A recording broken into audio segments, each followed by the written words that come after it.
Welcome to the ThroBak Guitar Lounge podcast, 2025 Year in Review, Special Edition. Episode 33. And counting. Where we'll cover all of the events of the year in ThroBak world and the guitar world in general. This marks the last episode of 2025. That's right. And out with the old, in with the new. The Guitargument's going to be a lightning round. We're going to do the best and worst of 2025. And we'll argue over whether or not it was the best or worst. Yeah, it could be what's your definition? Maybe it's all good. Maybe it was all bad.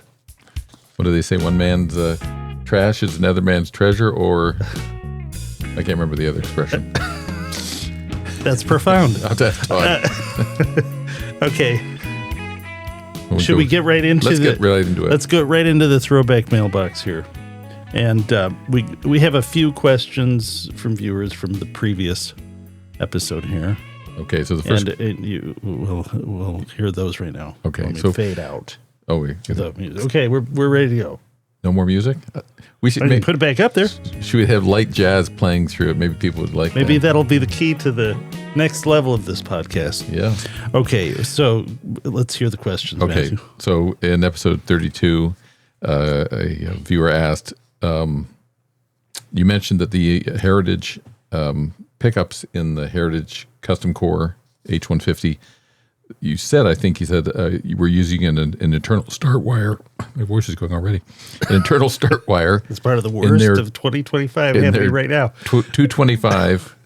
No, okay. Classic humbucker. Yes, and that Gibson was not using. So they're trying to clarify what was using. In case I miscommunicated that, from what I could tell, neither of them use an internal start wire. Okay, so neither. So they had. Sorry, yeah. So the start and finish wires, I believe, for both of them are hooked up on the exterior of the coil. Which is I think, well, this is the way production stuff has been done for quite a while. And we only do that with the 70 Select because that's sort of the dawn. Well, no, it's not the dawn. I take that back. We do that with the pre-T301 too, or as well.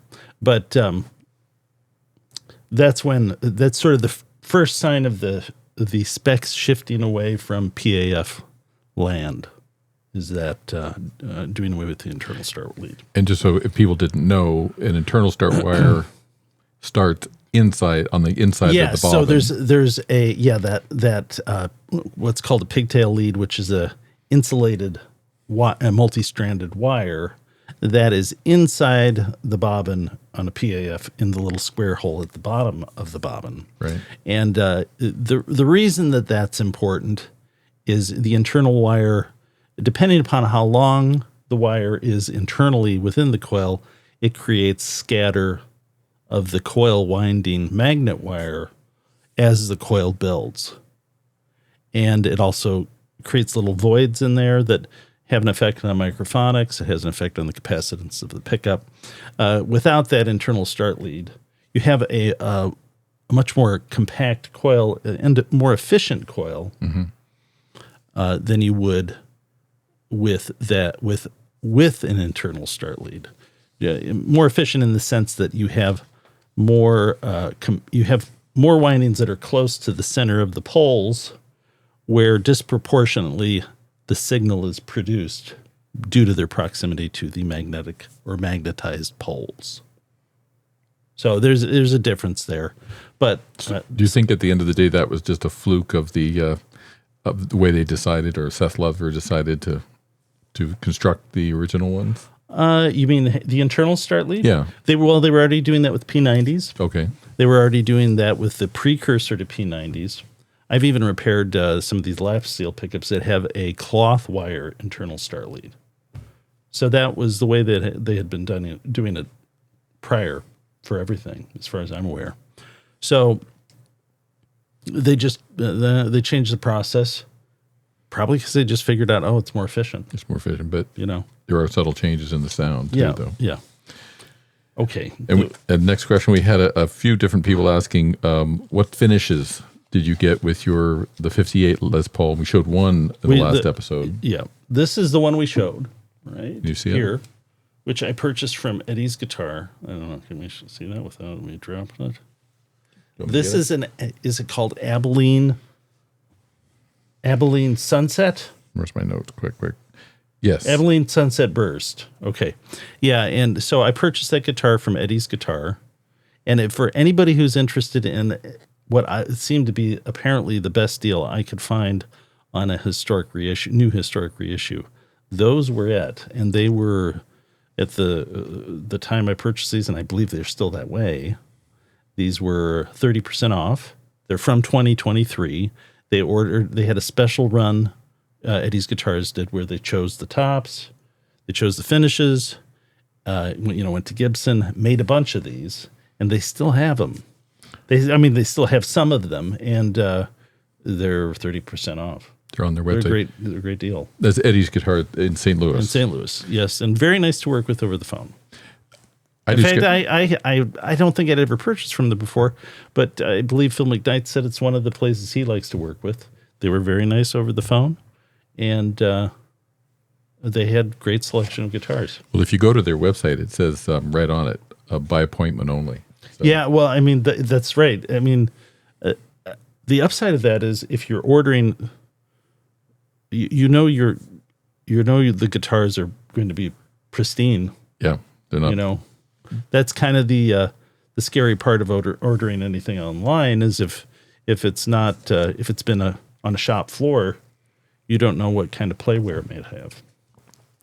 And we discovered actually a new term that was in the name of these guitars that was on the box, and it said, Gibson 58, with the name of the burst, and then it said PSL. PSL. We weren't sure what that meant. So we looked it up, and it means pre-sold limited. Yeah, so they were pre-sold. So we figured that means they were pre-sold to Eddie's Guitar with in a limited run with specific specs for them. Also, I don't believe they're VOS. They're not VOS. They're shiny gloss. Yeah. No, they look brand new. Yeah, which the funny part is, VOS was I think an upgrade, but I think the truth is VOS takes. It cuts a step out of the finishing process as far as buffing it to a high gloss. It's a little less. So it's a little less labor from that standpoint, but maybe it's trade off with the treatment that makes the hardware look a little tarnished or aged. Right. Okay. Was that? That's all the questions I had. Okay. I forgot to go to the ThroBak Mailbox. I got to get. You have to get with that program. Okay, so we're going to go to the player grade vintage. This player grade vintage is going to be, I guess this would be the highlight of my player grade purchases for the year. Highlight and low light. And low as well. Well, it on the appearance of it, it's like a spectacularly good player grade vintage purchase. Right. But it's one of these cautionary tales that it's not a big deal, but when you open up the guitar and you find out the inside is not quite as pristine as the outside. So I will show that guitar. Hold on here. Let me start the drum roll right now. Where's the drum roll? What's going on? Oh, you got to turn the fader up, don't you? There we go. Finally.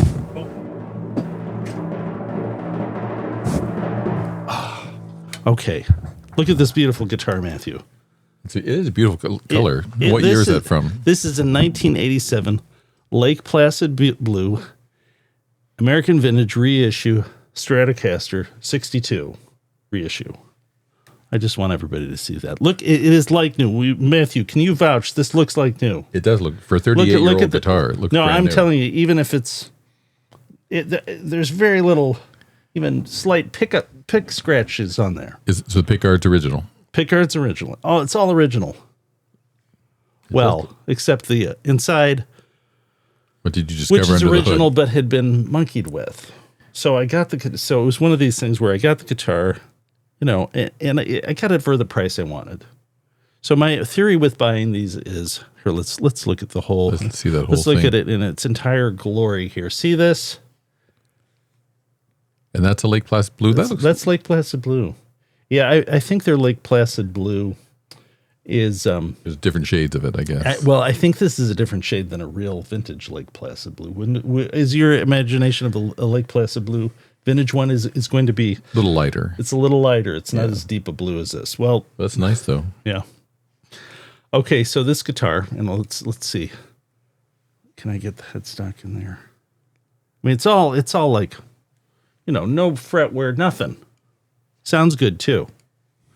And again, my desire is to have every color of the 85 through 87, a little bit into 88, American Vintage Reissue Stratocasters that have the arm carve up here, which is what you get with like a Sewer or a lot of these boutique Strat knockoffs, rather than here, which is what the vintage spec is.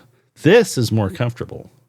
And I think this also, I don't know if I'm the only one that thinks this, and I may be crazy for thinking it, but I think that when it's here, the guitar sounds fatter than when it's here. I think it does something to the resonance of this thing. But anyway, I want to orn every color. This now, I only need to have a surf green 57 with the maple fretboard. I need a Fiesta red with 57 with the maple fretboard, and I need the white. What do they call the white? I think it's referred to as the Mary Kay. No. The Mary Kay is a translucent white with gold hardware. An ash body.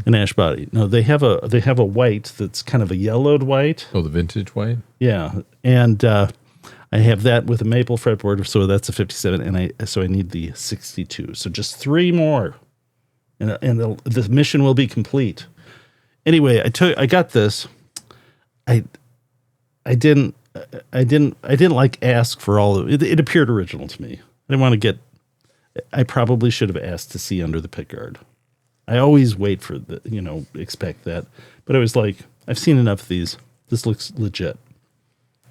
In fact, I was even thinking if the pickups were not original, I was okay with that, because I have over the years watched for these parts coming up on Reverb, and I've got a bunch of extra pickups, so I can kind of make guitars whole as they present themselves. You have like a guitar hospital here. Is what you're trying to tell people. Well, I have parts and pieces that have a purpose, but that purpose is in limbo until it presents itself.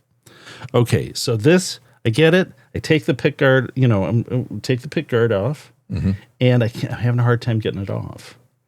And it's because someone had some previous person had painted shielding paint all underneath where this pickguard is and in the cavities, and it was still a little tacky when they put it back on. So the pickguard metal plate under here was kind of stuck to it.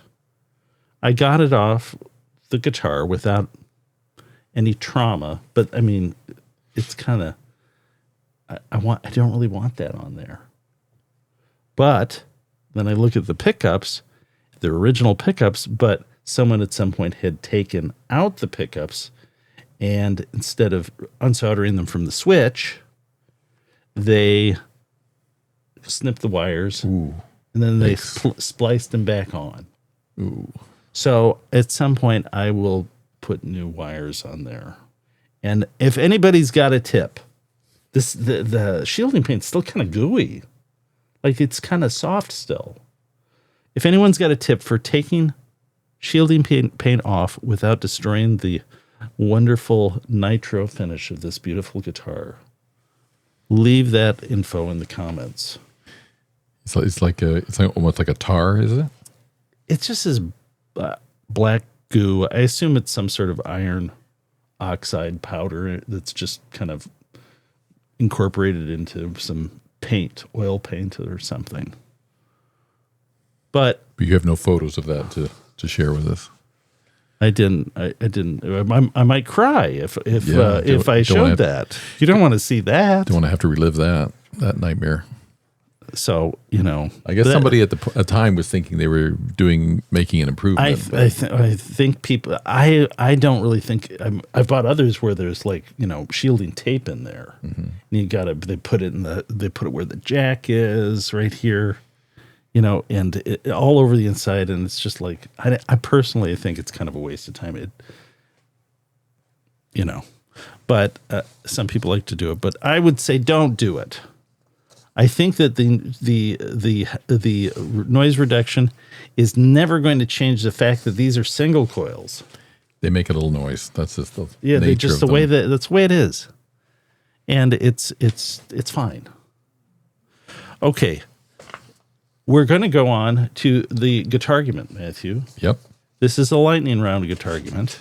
I'll put this beautiful, yet how would you call it?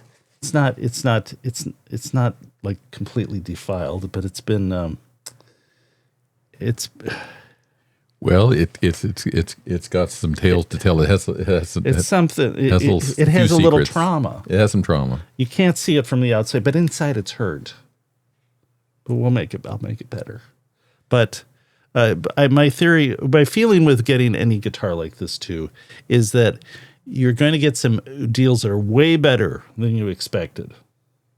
And you're going to get some that are way worse. But in the end, you want to average deals that are pretty good. This is still a pretty good deal. But, the trauma of that is I think, could have been avoided by someone in the past. Did it come with original case? Original case? Case candy? Candy. So someone took care of it, though. Obviously. Nice, lightweight. The other thing, I hesitate to say this, but these tend to be in the weight range you want them. Like when I think I've only got, of the ones I have only a couple that are over 8 pounds. They're just slightly over 8 pounds. So I think they were selecting wood for these to be on the lighter end of the range. Okay, I'll put this away, and we will go on to the lightning round Guitargument, Matthew. You're setting that up. I'm setting it up right now. Okay, I'm back. Did I mention how nice and dark that the fretboard was on that guitar? Can you see that? It's a nice guitar. That's for sure. I like those. Prime example of that. Of those American almost have them vintage all. Reissue. Almost have them all. I keep seeing black ones for sale and thinking I should buy another one, but there's clearly way more black ones than anything else. Yeah, I for a long time wasn't really a fan of the all black guitar, but with a rosewood neck. But I think they look sharp. I officially do have a 57 reissue with Fiesta Red finish, but it's under black paint. That was refinished? Yeah, because they took the neck out after I bought the guitar, and there's clearly Fiesta Red paint in the neck pocket. And so someone repainted. I think that I think that my guess is that came from the factory. It came from the factory either because of a finish flaw or they made stuff and then they get a different request. We want more black guitars. What do? You just paint over another guitar. Yeah, that seems to be a custom shop option where they'll paint like a. They had some of those at Heritage, where they're paint a finish over another finish. They had I almost said Murphy Lab. They had one of their custom core aged guitars that had Pelham blue, aged Pelham blue over a sunburst, and it had worn through it. Yeah, I've seen those. Those are nice. Yeah. Okay, so we're going to do for the Guitargument. We're going to do the best and worst things that happened in you compiled this list, and I have it here, but I haven't actually looked at it. So I'm going to rely on you. Okay, I'll try to guide us through this. To guide us through this. Okay, so you're going to say something, best or worst. How are we going to do this? Are you going to declare it best or worst, and I will decide? Yeah. Okay. We'll do that, and then we can argue about it. Okay. So let's try it for 5 minutes here. Maybe we'll go longer. Yeah, Who knows? See how it goes. Okay. Hold on. Get our tick. Started. Here we go. Put it there. We can see it. Right there. Right there. We can see it. So one of the best things of 2025 for the guitar world, and maybe for us, maybe we had a little small part in starting up, is that player grade guitars are finally beating museum pieces. Now, how explain? You mean it's as far as popularity among the? It's the normalization of player grade guitars. Oh, where musicians stopped wanting flawless, pristine instruments. And they're going for, and maybe we helped. Maybe we promoted this. Well, I will agree with that. I'm not going to argue about that. You don't think you think that's a good idea? I think it's a great idea. No, and historically, this is how it works. As maybe the viewers know, I am a hobbyist violin maker. Mm-hmm. The trajectory for your best repros were that Stradivari and Guarneri violins, people clued in that these are among the best of the vintage instruments, and in the and when those very early on, people started faking them, and then those fakes then became the player grade vintage sort of equivalent. So this is just the way it works with instruments that are scarce. The ones that either have a little problem or that were considered really high end repros, they're the ones that become accessible. And the vintage ones are they eventually become museum priced objects that like a very select few can either afford or like if you wanted to play a Stradivari, you were going to have some benefactor who owns the thing, most likely. You're talking today. Yeah, you're right. They're going to allow you to play it. And you know what happens right after you get your Stradivarius? What? You leave it in a taxi cab or the subway. It happens all the time. Yeah. And then most of the time, thankfully, these things get returned. But it's like you wonder about these musicians. Like, I guess they got a lot going on. Well, at least the guitar is bigger. The guitar's a little bigger. A little harder to leave behind. But is there a Stradivarius version of the double bass? Is there a famous, or is it just the violin? He made cellos. He made cello? He made cellos. He made violas. He made a guitar, at least one guitar that I've seen. A real guitar, or was it like a lute? Or? No, it's a real guitar, but I believe it has 8 strings. 8 strings. It's at the American Music Museum in South Dakota. Really? They have a collection of Stradivari instruments there. What, in South Dakota? I think it's South Dakota. I've been there. They have some Nashville session guitars there too from famous players. They had one that's a Pelham Blue ES335, I believe it was, that had the little bendy things on it. I forgot what they're called. Their little sort of palm bending. Mm-hmm. They had one of those there by a famous player. Forgot his name, but yeah, lots of weird and interesting instruments there. I'm going to go out on a limb and say you have a Pelham Blue guitar in your future. You mentioned Pelham Blue twice in about the last couple of minutes. I'm not actually a big fan of Pelham Blue. My first electric guitar was a Pelham Blue guitar. It was a Pelham Blue Court. Les Paul custom knockoff with 3 pickups. 2 pickups. 2 pickup custom. And it had some sort of version of what looked sort of like a super distortion, and it looked great, and it actually played okay, but I did not realize at the time that it had never had the frets properly leveled or dressed. And also I could tell that the whole thing was pine, because you open up the cavity, you could see in the route that it was pine. Did you get that guitar for Christmas? No, it wasn't Christmas. I got that from a place over by Grand Valley College. Okay. That was just outside the entrance for it. And there was a music store out there, but I got that in high school. Okay, I would get back to. I don't think they were around. Sorry. Best and worst. I bought a big muff with it. Oh, really? And they tried to sell me, really desperately tried to sell me a Rickenbacker that the guy could not sell. And it was a real Rickenbacker. And I knew enough not to get the Rickenbacker. It wasn't a copy. It was a real Rickenbacker. It was kind of the rounded one. I don't remember what the model was, but it was like, that was not the cool guitar in the 80s. Unless you were, I think we meandered our 5 minutes. Argue. Let's argue just a little bit more here. Okay, so I'm going to go to a worst. Okay. Of 2025, AI overreach, creating creative anxiety. Oh, so the questions are about licensing, originality, creative ownership. This is a big issue. Okay, this is a big issue, but I just now had a conversation with another tenant in this building. Okay. Who's a DJ. Okay. And he said that he was using AI to to kind of collaborate with stuff he had already done, and that he thought it was incredible. But this is original music he had made already, and I don't know if reworking it, or how would you say it, rearranging it, or with the help of AI. But this is from the creator, so it's not like his stuff is being taken and then... No, what I'm saying is it didn't create he thought it was incredible. And it is. But so what would the anxiety be? Well, I think the anxiety is for people who...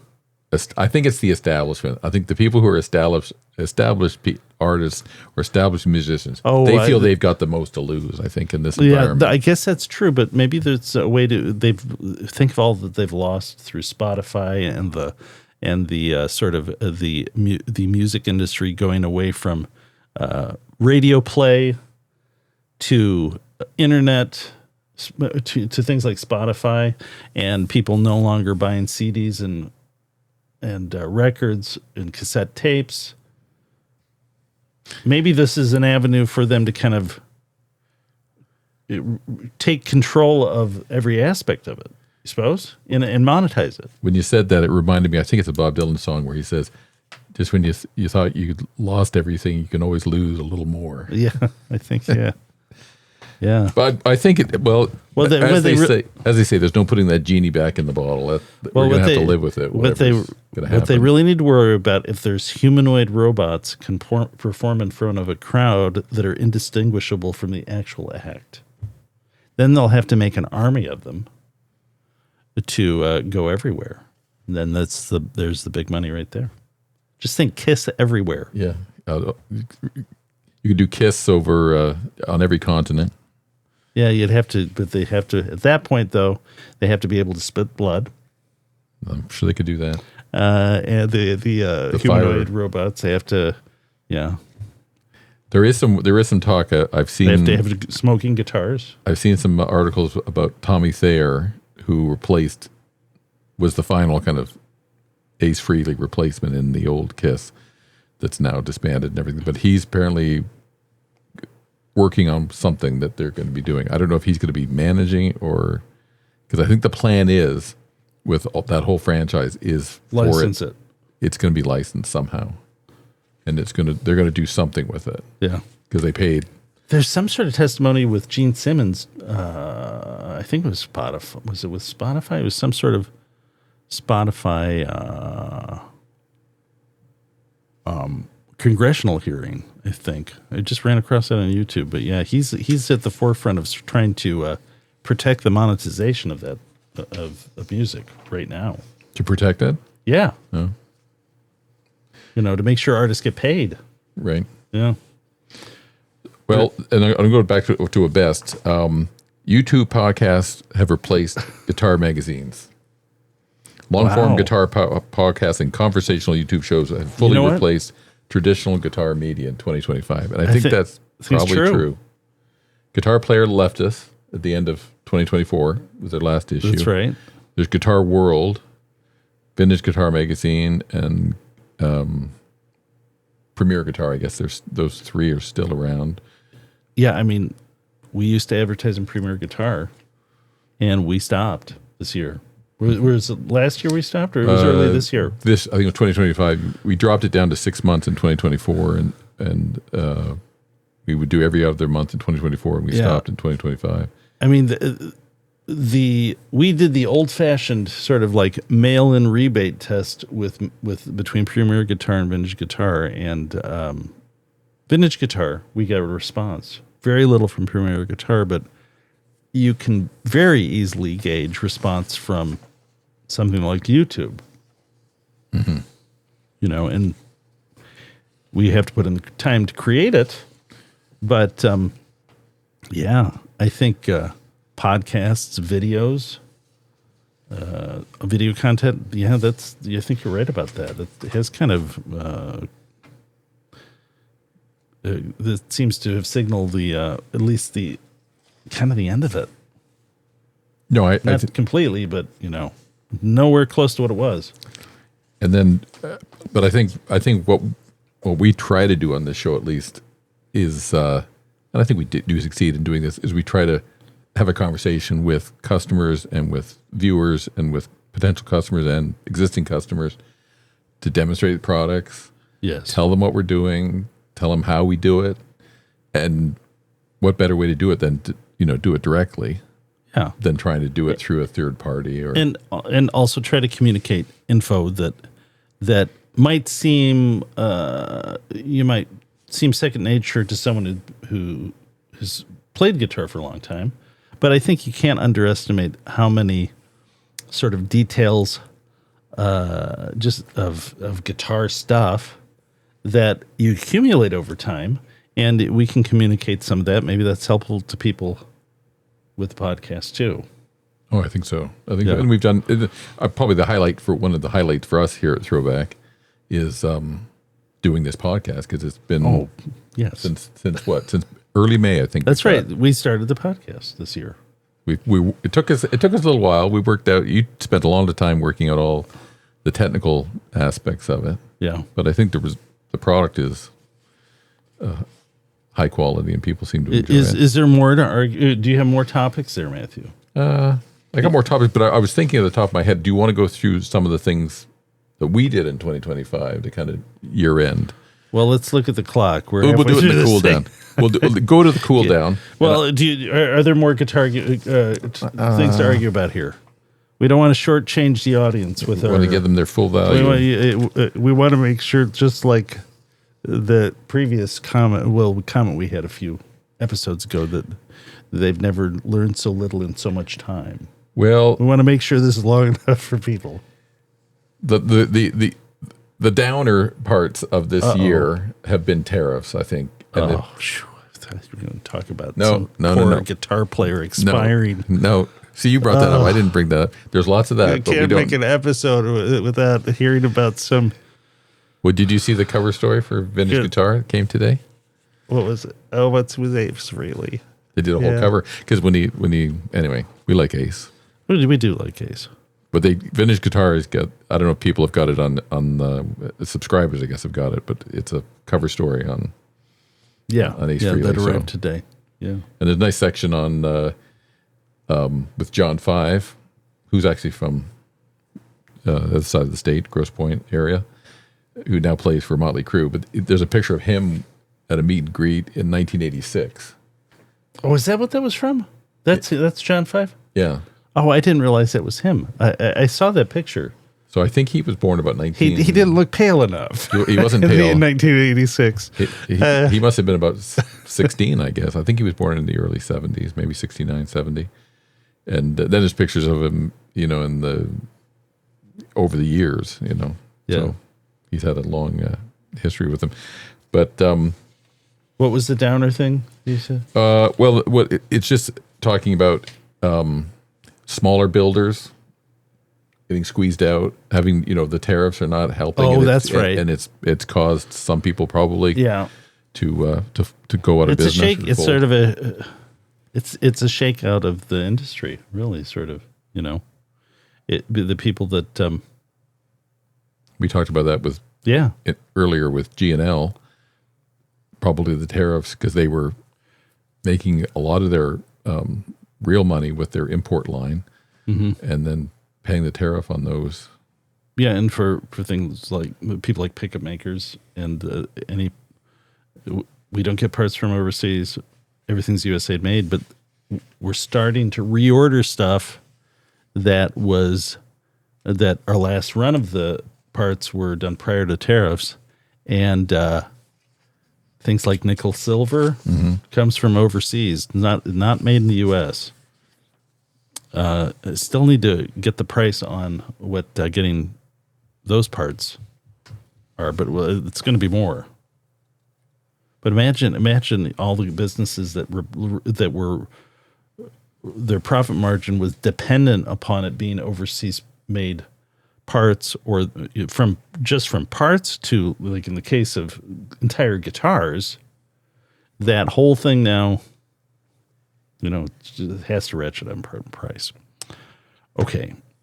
Let's. You think the cool down here is our opportunity to focus on what happened with ThroBak Electronics specifically? What was new specifically for us in 2025? Actually, I have a list here. I think. Okay. Let me see. I can think of a couple things. Let's see. I thought I had a list, but it didn't. Let's see. Let's see. Do you want me to jog your memory? Yeah. Yeah. I got a few. So let's see. I'll just do it sequentially. We started the year going to NAMM, and Collings Guitars had released the Model 71. Right. And one of the options is ThroBak Broadcaster A3 Classic pickups. And they were nice enough to send us this Christmas card, which they do every year with all the people there, nice people at Collings signing it. But these guitars right here, available with ThroBak pickups, and we have one. Sounds great. And we put that, the Nocaster A3 Classic set and the Broadcaster A3 Classic set on the ThroBak website. That's new for 2025. That was new. Right. I can think of more, but you might have more to add. Well, I was thinking of the 57 SteelHead. 57 SteelHead, a recent sort of reveal for us, which has been selling very well. Also, these the holidays have kicked in and increased the sales. So it's the holidays right there. That's on that card, and the colors too. It's green and red. The holiday colors, and it has increased the sales of those for us. And the new 57 SteelHead, people like it. Mm-hmm. It's been selling very well. The sort of midway between there, we started what? We started something on that. What was it called? It's a podcast. The ThroBak Guitar Lounge podcast. And it has resulted in a notable increase in our website traffic, which we appreciate. Yep. We like that. We appreciate that from our viewers and fans and customers and everything. Well, it's an interesting, because when you get into that mix, you're able to interact with other podcasters. Yeah. And like Phil McKnight, we've talked to, and we haven't had him on the podcast, have we, though? No, but I've been on he's interviewed me. Yeah, that's right. That was this year. That was this year. So you get on people's radar in a way that you don't otherwise. Yeah. I think it's just the way that the media moves. And then as I said last show, there was a customer who said we were mentioned by Mick on that pedal show. Yeah. Thanking you for one of the videos you did on how to flip a magnet. Mm-hmm. So there's the community aspect of it is kind of interesting. It shrinks everything. And ultimately it allows us to communicate with customers, potential customers, and tell them, explain what we're doing. Is there more exciting ThroBak news that you can think of? Well, I can't find my list. I'm trying to we'll just limit it to 2025 because for 2025. This is I can't think of anything. Well, we will have a show that projects the future, the positive future for 2026. That'll be our first show for. Will you have a doom list for 2026 too, as well? Possibly. Okay. Hopefully we're just looking at the positive though. Okay, so, the overdrive boost has really gotten on the radar of a lot of people, and it's been on the radar without us even trying with a few Nashville session players for years, and which is very gratifying, but it's really kind of increased the exposure through some of those guys, and also a few notable players that have it on their board. Robin Ford's one. Robin Ford. Just an Ostrander. But Robin Ford actually fulfilled a little dream of mine. Was one of ThroBak pedals? Was it ever going to get on to a rig rundown? the Premier guitar does, and the Robin Ford rig rundown. The most Was that a Premier Guitar rig rundown? Yeah, because John Bollinger. Yeah, we've been it. so close sometimes. We the one you mention frequently is the James Valentine rig rundown, where he's holding the Johann Gustafsson guitars that has our pickups in it, and he's talking about how he loves the guitar and he use it for sort of their epic end of show number, Encore. and that he loves the guitar. And it has our pickups in it. We know that. We're waiting for the next. And John Bollinger doesn't ask. He doesn't ask. They go on to the next. They go on to the amps. And he asks about everybody else. Everybody, we know the pickups in every other guitar. Anyway. That's our. But it finally happened. It was on Robin Ford's board, and he couldn't avoid it.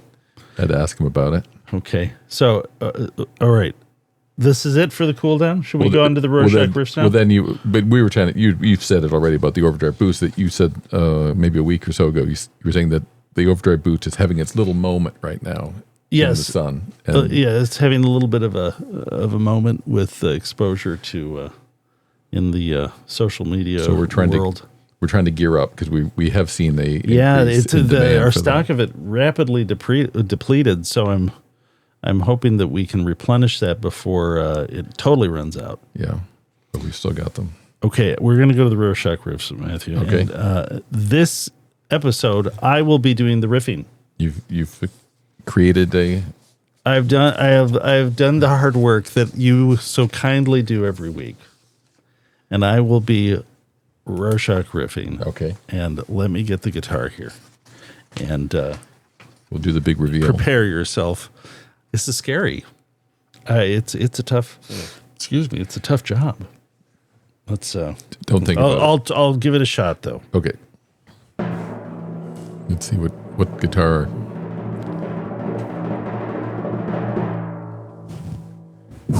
Okay. I'm going to use this wonderful. I think it's a 2003, 2004 historic reissue with the new ThroBak 57 SteelHead pickups in it. And let me hook everything up here.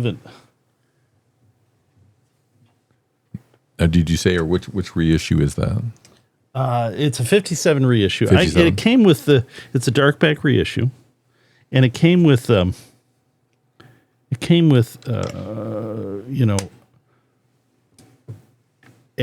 regular sort of ivory or cream pickguard and rings, and I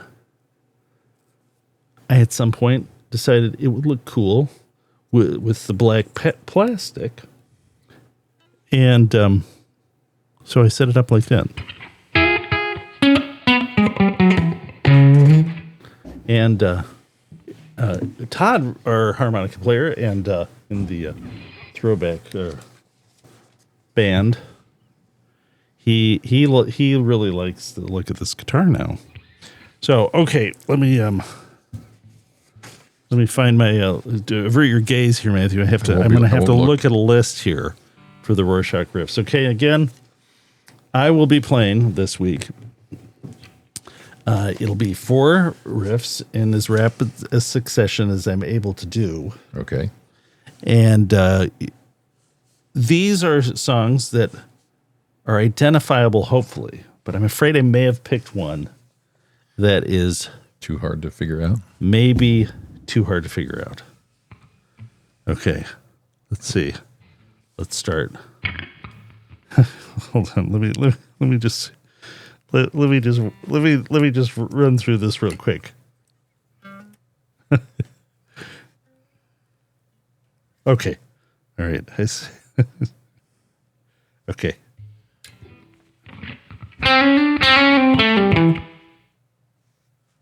That's your first one. Okay. Wait.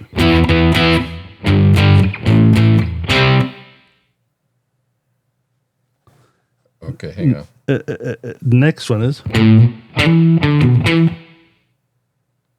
Okay. And the next one is. Oh, sorry. I will feed you more of these as you need them. Okay. Should I start over again? Yes, go ahead.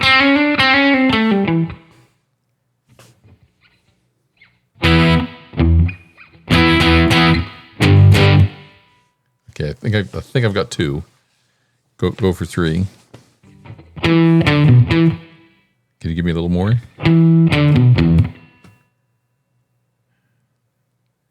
Yeah. Go for 4.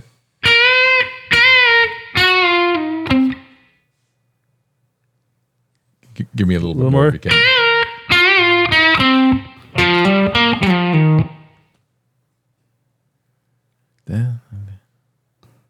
Okay, you want me to start over? Do you need more of number 1? I'm afraid number 1 is too obscure. Okay, give me more of number 1 because I'm fun.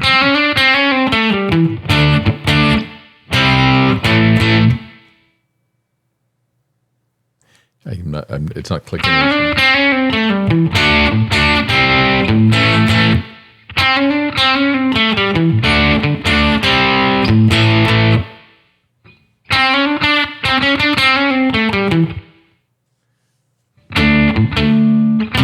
It was an MTV one hit thing.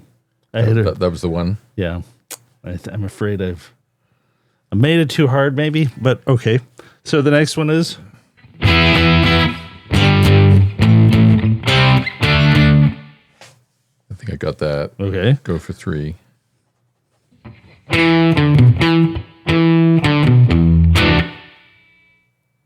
I'm not getting that one either. Think of it having tremolo with it. Oh, really? Okay, do it again. Cleaner and tremolo. Go ahead. Do it Do again. it cleaner.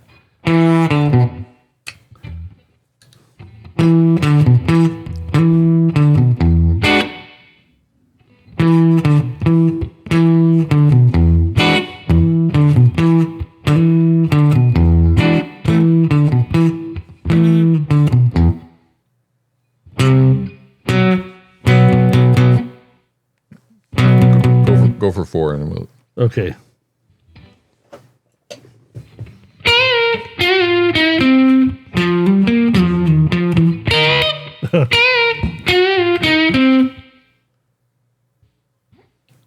I know the place. It's an intro. I know this. I know it. I know the song.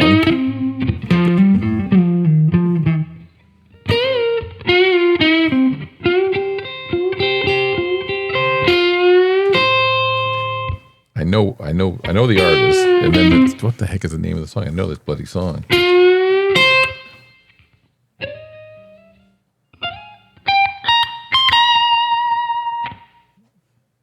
It's Matthew. I'm surprised. Yeah, I got that. No, I got that one. I got it. The other two, the 1 and 3, I'm 3 you're still having a problem with? still having a problem. Okay. With 3. Same state of origin as... Okay. Same era, same band. No, different band. Okay.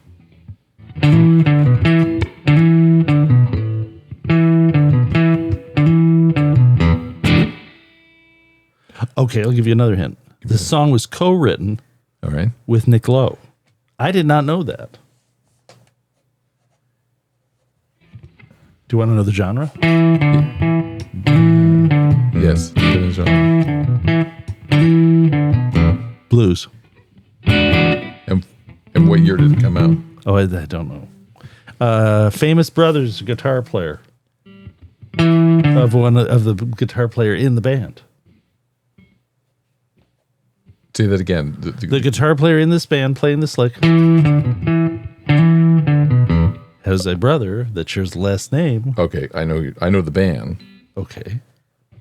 So then Is this this is a song that was popular during this band's heyday, right? heyday, as far as appearing on things like MTV and such. Okay. So no, was this when the era of the band they were peaking? They were like Yeah, I think the so. height of their popularity. So it wasn't the early. No, maybe we're a little before they were peaking. So play it again now. I'm not positive of this sequence there. Oh, sorry.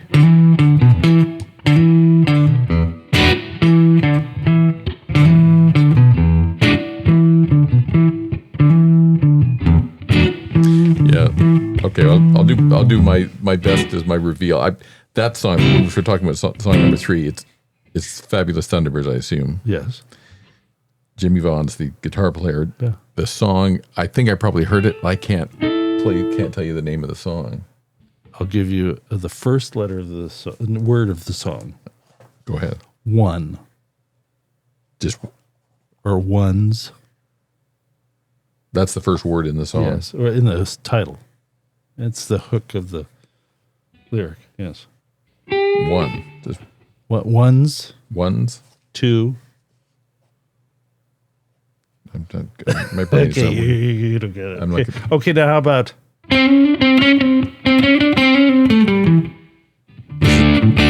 This is the first riff. Yeah. That's riff number 1. Yeah, I don't know. That's that. Okay. It's okay. So, are you ready to reveal what you do and don't know? Yes. Okay. Well, let's hear it, Matthew. Okay, so the first riff I do not know, and I can't tell you anything about it. The beginning of that sounds kind of familiar, and you said this was from a band that was popular on MTV. I think they had one song that got played over and over on MTV. I did hear this on the radio too. But nothing else. It's Fast Way. Say What You Will. Fast Way. I've heard that band. Fast Way. Say What You Will. Was there anybody that came out of that band and went on to do something else? I don't know. Say What You Will. I just remember hearing it, thinking, I bet I can figure that out. As a teenage budding guitar player. Yeah. Okay. And then the second one is Scorpions Love Me Like a Hurricane. That's right. Rock You Like a Hurricane. The third one is a Jimmy Vaughan one. Wait a Now that got a lot of airplay. Here I am. The third song, we've established it's Fabulous Thunderbirds. One's too many, 100 ain't enough. One too many. Okay. I've heard that song. Nick Lowe co-wrote that. Really? And there's a version of Nick Lowe doing it that sounds totally different. Did he co-write it with him, or was it one of the songs? No, he co-wrote it with Kim Wilson. Oh, wow. Nick Lowe's an interesting dude. Did he produce the record or something? I don't know. Was he working on that? Maybe he did. I don't know. Because that's what he was kind of famous for, wasn't he? He was kind of a roots rocker. Yeah. And the last one is ZZ Top on Nationwide. Yes. That's a great song. Well, I'm rolling down the road in a V8 Ford. All right. I think it was very good. Okay. Thank you, Matthew. I apologize for that's what when you do it, I average about 2 out of 4. Doing one that was so obscure, I think probably very few people got it, but you'd never know. Maybe there. But I thought I'd throw it, maybe an obscure one in there. Okay. On to the. Do you have anything to musical about? Matthew? Yeah, I do. Okay, let me. You want to ready? I'll just hold this wonderful guitar with the ThroBak 57 SteelHead pickups in it right there. These have the Alnico 4 magnets, in case you're wondering. On the neck pickup there in the bridge. That was the metals, right? There's a bridge.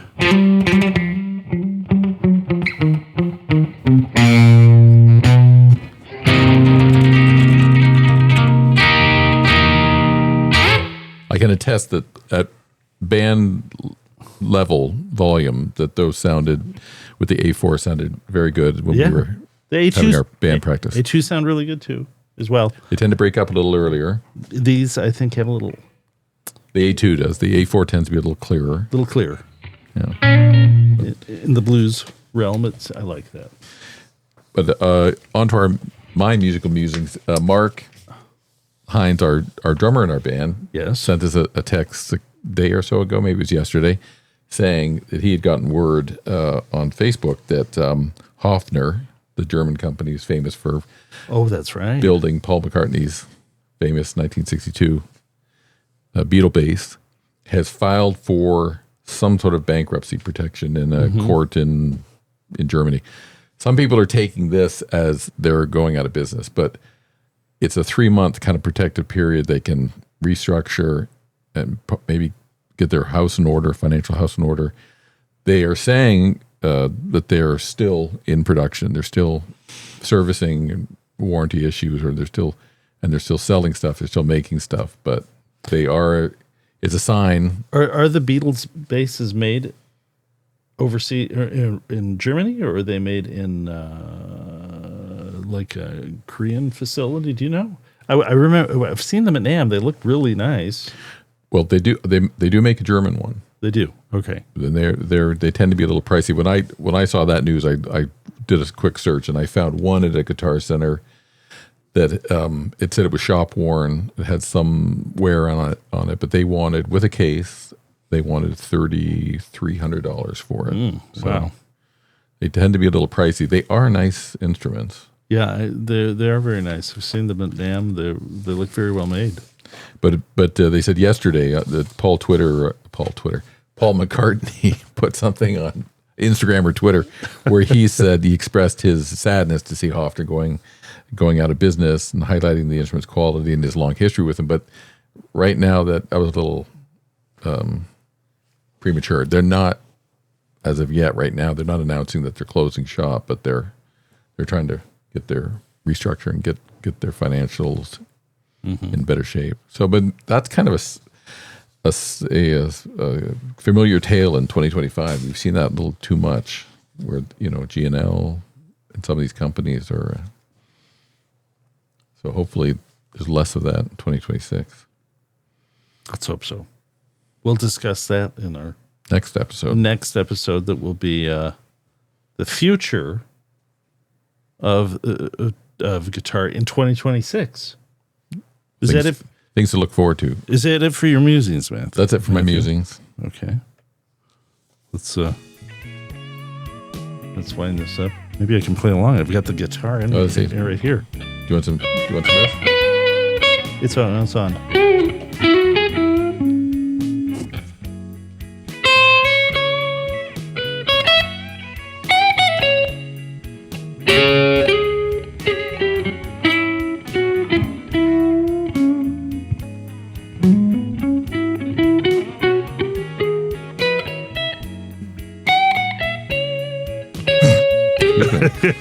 Didn't mean to do that. Okay, no. You think the guitar? You think I'm trying to do it? Come on, knock it off. Okay, well, thank you everybody for watching. Hey, have a good Christmas and a Happy New Year. Merry Christmas to all, and thanks for watching.